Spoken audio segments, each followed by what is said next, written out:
malaikat itu di apa, malaikat itu kan yo duwe pikiran, terus iblis yo duwe pikiran. Sing podo-podo pikiran niku ya rontok bener iblis pikirane to ya. Tapi nurute bener malaikat. Jadi umpama agama kanut pikiran ya bener iblis. Mergo cara berpikir iblis iku Adam ku sangka lemah, aku sangka api. Berarti keren aku. Nah cara pikirane malaikat wis ora mikir bombol ndi dikongkon yo manut. Jadi agama ini sanad. Agama ini seorang lagi napa? Sanad. Sakjane cara tauhid ya keberatan, aku ana istilah Baitullah ya keberatan. Wong Baitullah maknane omahe Allah sing takok. Allah manggon wirdi ning Ka'bah. Jadi kita harus ngikuti ulama. Dikatakan Baitullah itu nama penghormatan. Sesuatu itu mulia maka disebut Baitullah. Bukan berarti Allah nempat di situ. Mergo Allah ndak butuh napa? Jadi itu kan jelimet mang. Lagi-lagi yang tahu itu ulama. Masjid ya dikatakan Baitullah. Nah misalnya iki masjidnya pangeran, malah nambah mana nih lucu. Masjidnya pangeran, berarti iki tempat sujudnya pangeran. Kacau kan? Tapi berhubung wong ra paham alhamdulillah namun iki masjidnya pangeran. Jajal mana nih bahasa Arab? Iki masjidnya pangeran, mana nih terjemah? Iki tempat kacau. Baru kayak bodoh ora roh nek iku kacau. Jadi kacau. Yang melane anut ulama. Jadi darani Baitullah dikatakan daleme Allah maknane apa idhofatut tasyrif. Napa idhofatut tasyrif maknane omah sing mulia sampai diistilahno daleme Allah. Kalau dalam ngaji-ngaji ulama itu agama ini dari awal unik. Allah melarang sujud kepada batu, tapi kita sholat itu madhep Ka'bah. Kemudian juga ada batu. Makanya kita harus menanamkan bahwa semua sujud itu lillahi ta'ala. Nah soal ada arah ya penting arah. Nggak mau arah madhep segoro kidul lah repot. Jadi arah itu mau dipakai kesepakatan untuk menunjukkan kalau kita muslim arahnya sujud itu ke Ka'bah, tapi tetap sujud kita hanya lillahi ta'ala nya karena Nabi nanti takut yang Yahudi Muhammad nak langit bumi itu sebenarnya hancur pas kiamat terus manusia sing mati mulai ini Adam sementara tidak kok endi. Jadi kita nak takut ngono mirip so mirip Yahudi, nak mirip Sugair apa nak mirip ngamure. Jadi agama ini selalu disoal pakai akal. Jadi agama tanpa akal ya iso berdiri, tapi kalau terlalu bawa akal itu ya repot. Ya makanya tadi itu pentingnya riwayat, seorang lagi pentingnya apa? Riwayat. Makanya coro Imam Malik itu nggak suka sama agama di logika, itu nggak suka. Karena nanti orang yang punya logika terus merasa lebih punya otoritas terhadap apa? Agama. Ya wis sesuai ngono agama iku angel oleh nerangno sampean agama kok. Sampeyan saiki tak bedheki. Nabi Adam diusir kondi. Swarga. Terus swargane Nabi Adam saiki didakoni. Mergo swarga iku luase sak langit bumi. Lah nek iku saiki didakoni ndi? Swarga lebih luas ketimbang langit. Kan enggak mungkin sesuatu yang luas diletakkan di yang akhirnya Mu'tazilah gak percaya anane swarga zaman Nabi Adam. Jadi swarga sing cipta Adam itu tidak sama dengan surga yang nanti arduhas samawati wal ard. Jare ahli sunnah ya sono. Lah ning di Isra roh pokoke ono. Ya itu kan sama-sama terus diterusno wong debat. Ya sudah guys. Nak cara aku wis mlebu sik kok gampang nerangno nek wis bar roh. Secara teori kan gitu, ora roh kok nerangno ya sakwise. Bro. Ya sudah, sampean bu swarga wae lagi apa? Lagi nerangno. Pas aku nerangno kowe ra ning swarga ya ora ketemu. Wis kono enak nang cangkem elek ngono wis aku ben nerangno kowe ra ning kono ya wis akhire kan. Apa cocokan sampean? Aku tak nerangno swarga lah. Sing kono ben nerangno neraka. perkara neraka. Agama itu unik. Ya karena tadi apa ya? Dari awal agama ini di kaum yakilun, tapi akal yang berlebihan itu ya mengganggu agama. Ya sudah, makanya saya ulang lagi itu riwayat ya. Sebagian ini apa? Riwayat.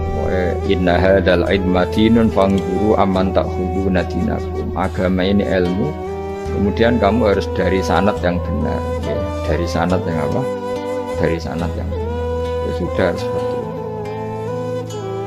Mana itu kulon setuju model kayak sholat sunat safar tidak harus madhep kiblat terus. Jadi agama ini sudah unik. Misalnya gini ya, sholat fardu kan wajib kiblat, tapi ada sholat yang nggak usah madhep kiblat, yaitu sunat safar. Misalnya orang di pesawat gitu. Karena ngiling-ngilingan, nah, hakikatnya kiblat itu tidak fokus kita namun Allah Subhanahu wa ta'ala. Jadi memang agama, tapi lagi-lagi itu butuh riwayat. Seorang lagi butuh riwayat. Kalau nggak pakai riwayat terus kayak Abu Nawas kabeh. Karena tadi Amerika, seorang lagi Amerika, itu kalau dibor pas New York itu kena Ka'bah. Lah logikanya kalau arahnya pas itu kan bebas arah. Berarti orang Amerika oleh sholat bebas. Tidak bisa seperti itu, ya tetap anut konsensus ulama sana atau tradisi sana, kiblat itu ngambil arah mana, karena dia pas. Ya bumi yang ada arah itu secara akal kan hanya rubuk 1/4. Makanya kalau kamu belajar falak itu ada rubuk, lainnya itu sudah tidak ada arah. Misalnya bumi bulat bola, yang sama atas dikatakan sama-sama di atas, ya kadarnya hanya 1/4, lainnya itu sudah dikatakan samping. Makanya seperti Denmark itu ada daerah yang siang sampai 3 bulan, entah berapa siklus sekian puluh tahun. Ada yang lebih lama siangnya sampai 18 jam. Kalau di Eropa kadang puasa itu sampai 18 jam. Ada yang selalu nggak kena matahari kayak kutub utara, kutub selatan. Nah makanya kalau misalnya sholat itu ngikuti apa? Kalau ngikuti matahari, orang kutub sholatnya hanya maghrib, isya, subuh. Gak wajib poso, orang tahu ono berino misalnya. Ya tidak bisa seperti itu. Jadi kalau nuruti logika kan terus berdebat terus. Tapi kalau nuruti rasa sebagai hamba, orang kutub butuh sujud sama Allah, orang kutub butuh loyal sama Allah dengan memperlakukan puasa. Ya sudah, akhirnya kita harus puasa. Nah, lalu kalau ukurannya matahari, mereka tidak punya matahari. Memangnya puasa itu penyebabnya wujudnya matahari, apa penyebabnya loyalitas sama Allah Subhanahu wa ta'ala? Loyalitas. Kalau penyebabnya matahari, ya berarti kalau nggak ada matahari, nggak usah apa? Tidak usah seperti itu cara berpikir. Makanya ngikuti ulama, karena ulama yang tahu tradisinya Allah dan Rasul. Ya seorang lagi ulama yang tahu tradisinya Allah dan Rasul. Meskipun ya kadang saya enak dewe ulama. Mergo ya kadang ya mau kalau bolak-balik ngomong diterang nombek cangkem elek ora paham-paham. Makanya masyhur itu ada kiai di debat sama orang rodok PKI. Pak Kiai, kalau setan dari api masuk api kan biasa, terus susahnya apa? Mau materinya dari api. Kiai ku mek lemah, swawurna raine. Loro cung, nggih sakit. Jare wong kok lemah, kena lemah kok loro. Karena serak kena diterangno. Manusia materinya kan dari tanah, berarti kena dipendem urip-uripan. Piye ya? Ya loro ya, lha ya jare kok lemah kok dipendem ning lemah kok. Karena dijelaskan pakai lisan yang baik, gak paham-paham. Sebenarnya kita ini ingin selalu baik, tapi ada orang-orang diterangkan cara baik-baik itu paham. Kayak misalnya ana wong kondo, Gus kula niku bojo kula cerewet ngene-ngene, apike kula pegat dicereweti bojo mek diarani duda iku lara ndi? Oh lara diarani duda isen. Kowe payu rabi dicereweti, ambek ra payu rabi jomblo, sakit mana? Sakit distatuskan jomblo. Malah kena dicereweti sabar prestasi baru. Mesti Wong ku diwolak-walik. Lan jarpe sekolah tak malan kula seneng mbek Imam Syafi'i. Kowe dirasani wong ning ngarepmu, diomongi, ambek dirasani seneng ndi? Seneng dirasani cara kowe. Cara Imam Syafi'i bukti ke wibawa, buktine ngomong ning ngarepmu rawane. Jadi Imam Syafi'i itu rileks urip. Ya Aba Abdillah, orang yang tadi muji-muji jenengan tuh kalau di luar maki-maki jenengan. Jadi alhamdulillah. Kok bisa, itu kan bukan pengkhianatan. Berarti saya wibawa, di depan saya enggak berani itu. Wong itu soal Imam Syafi'i, ya cium tangan, ya hormat. Tapi setelah di luar menghujat. Singkat cerita dilaporkan ke Imam Syafi'i. Orang yang tadi nyium tangannya jenengan itu di luar ngerasani jenengan. Jadi Imam Syafi'i, alhamdulillah berarti aku wibawa, mendengar purawani. Ya dianggap enteng saja. Terus ada orang misoi Ja'far Shadiq. Sayyid Ja'far Shadiq itu Sayyid putune Nabi, orangnya soleh, alim, gurunya Abu Hanifah. Di antaranya gurunya Abu Hanifah itu Sayyid Ja'far Shadiq. Itu kalau dihujat orang diomongin, dimaki-maki, sampai ke rumah. Pas mau masuk rumah, kamu masih ingin maki-maki saya? Iya, tak tunggu sampai selesai. Setelah selesai, sudah, sampun, sudah. Masih emosi orang, sudah. Kamu misoi saya berdasar apa yang kamu ketahui. Yang tidak kamu ketahui lebih banyak, maka saya tunggu. Izin sampai. Terus ketika ditanya, kenapa engkau sabar ketika jenengan saya pisui? Orang ini akhirnya tobat, mencium tangannya, mencium lututnya. Jawab saya Ja'far Shadiq ini. Aturahu tu'so kurhan, aturahu yu'so kurhan. Kowe ora ngarep paham kalimat itu, tapi tak terangkan ben dadi wali. Kowe roh pangeran, ya tahu. Sing durakani pangeran tuh banyak enggak, yang maksiati pangeran tuh banyak enggak? Banyak. Lah yung pangeran sing di langit bumi wae dimaksiati, apa meneh trimo aku. Akhirnya terus, jadi orang-orang soleh itu cara berpikir itu di luar kapasitas kamu. Apa ya? Mereka itu hanya Allah, tahunya itu hanya Allah. Aku kan enggak egois, harga diri. Mana ada agama berdasar harga diri itu. Kalau dalam bahasa Arab disebut hamiyat al-jahiliyah, itu gengsi nopo jahil. Makanya ketika saya berkali-kali cerita itu, ada seorang ulama dipanggil tetangganya, nom, setelah sampai situ, sudah kembali, saya tidak butuh kamu. Setelah sampai rumah dipanggil lagi, sudah kembali lagi, sampai 3 kali. Ulamanya tetap ceria, tetap nyaman. Ketika ditanya, kenapa engkau tetap nyaman? Wahai pemuda, kamu itu tetangga saya. Kata Allah dan Rasul, nak kue iman be Allah Rasul, kon ngapi itu tangga, kon ngundang aku ya teko. Ya seneng nuruti perintahnya. Ketika kamu nyuruh saya kembali, ya saya kembali. Memang itu keinginan kamu. Kue tanggaku, aku kon nurut bek tonggo. Aku ora urusane bek kue. Aku mau nyaman bek perintahnya. Nangis pemuda tadi itu tobat. Kalau kamu kan warga diri, orang kok dipimpong. Ini gak bakat wali blas sudah. Jadi orang dulu itu nyaman. Karena yes, pikirannya namun Allah Subhanahu wa ta'ala. Umar bin Abdul Aziz itu termasuk khalifah paling soleh setelah periode sahabat. Itu mau kapundhut itu sewantai. Ketika keluarganya menangis, kenapa kamu menangisi saya?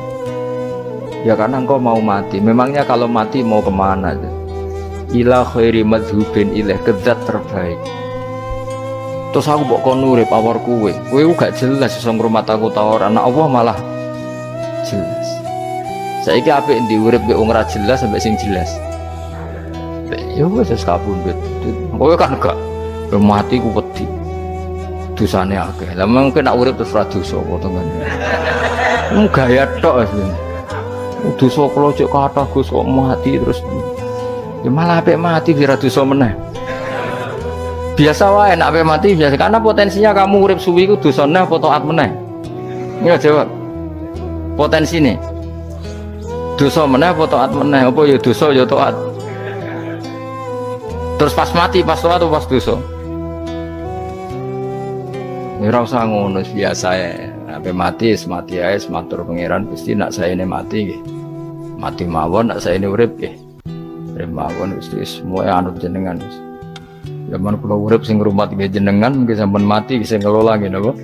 Jenengan pun donya sing ngurusin jenengan. Kan sebenarnya kalau kita berpikir gitu kan nyaman. Zaman kamu hidup yang mengendalikan jantung, paru-paru, oksigen juga Allah. Dan kamu nggak tahu caranya, tahu-tahu hidup. Tapi setelah mati dikubur kamu iskal. Lalu sistem pernafasan saya gimana setelah saya mati? Memangnya zaman yang dunia kowe roh. Oh karena ada oksigen. Nah, terus oksigen wujudnya karena apa kowe ya ora roh? Oksigen dari zat gini lah zat iku kok sapa ya ora roh. Mau gaya tok ngomong mau tetep akhirnya ora roh.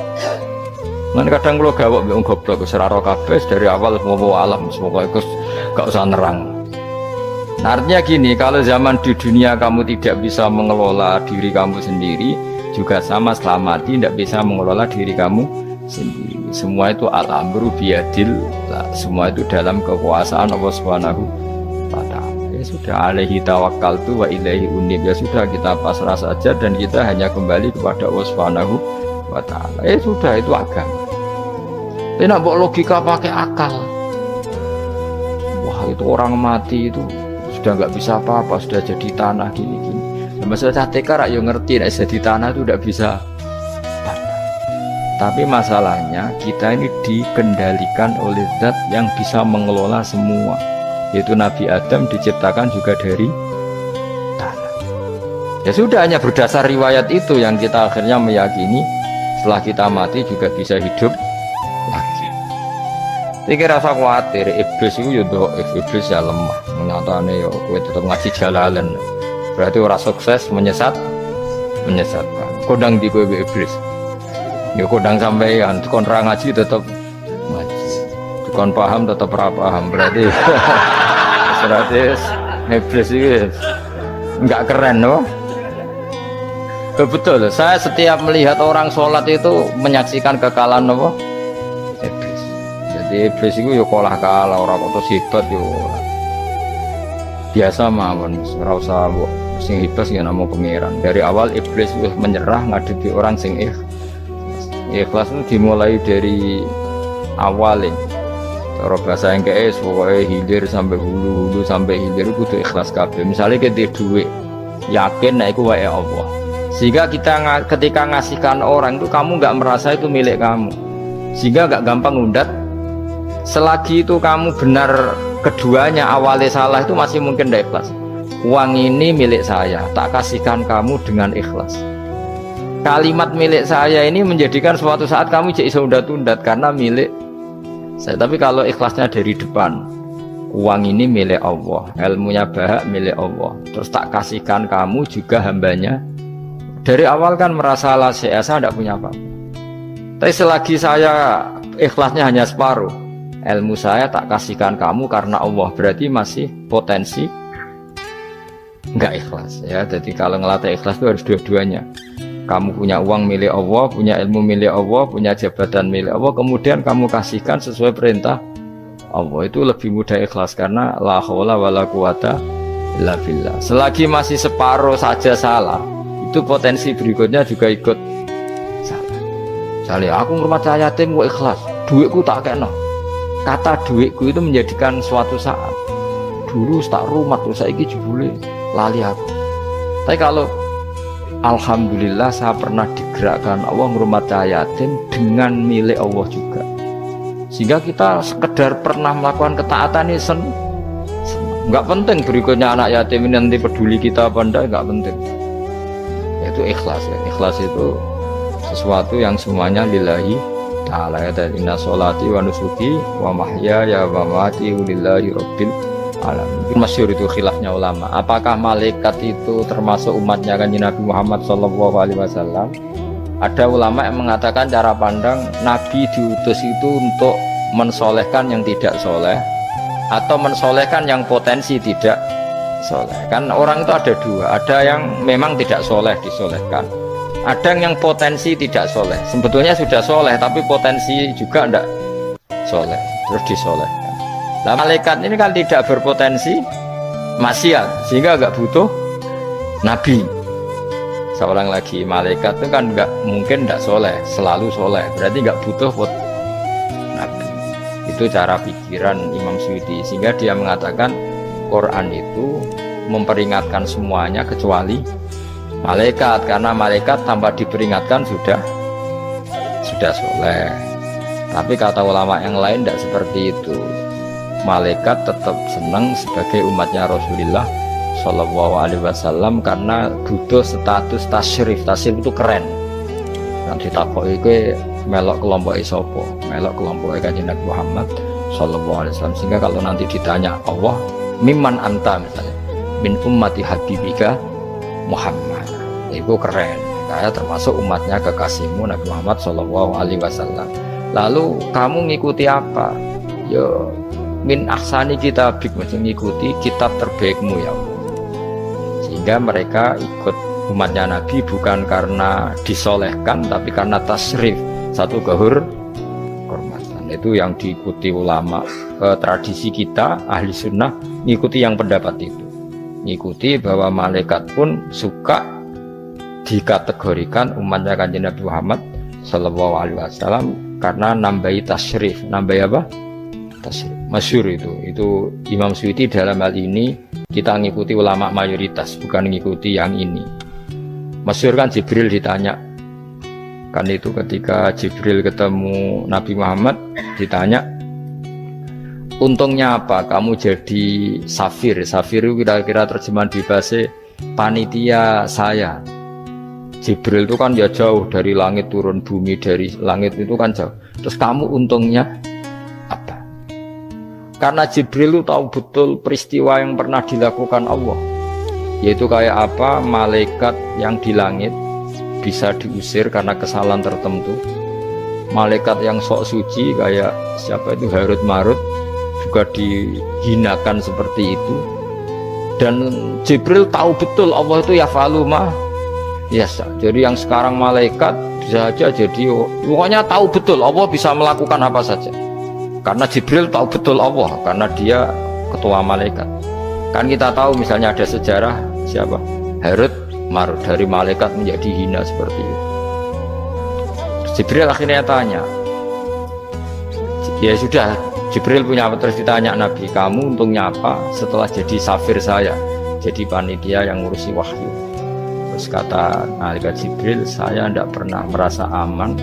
Apakah saya selalu dalam posisi ini, posisi terhormat, kecuali setelah menjadi safir, menjadi pelayan kamu, ketika aku distatuskan oleh Allah apa itu, innahu laqaulu rasulin karim dzi quwwatin indadil arsy makin mutain sama amin. Terus kata fa amin tu ba'du, baru setelah itu saya merasa aman, bahwa posisi saya aman karena Quran itu abadi ila yaumil qiyamah ila mala mi'adalah. Semuanya Quran itu abadi, dan di Quran itu saya distatuskan mutain sama amin. Berarti saya merasa aman, tidak akan dirubah kestatusan saya malaikat semenjak saya jadi safirmu.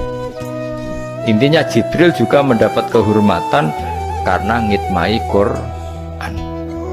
Paham ya? Makanya kita di sini mengatakan ini pendapat Imam Suyuti, tapi hampir semua ulama berpendapat apa? Malaikat pun ikut mendapat berkahnya Kanjeng Nabi Muhammad Shallallahu Alaihi Wasallam. Jenenge napa? Berkah tasrif. Napa berkah napa? Tasrif. Jadi punya status kehormatan. Nah, yang dikatakan Imam Suyuti itu murni logika. Murni logika tadi.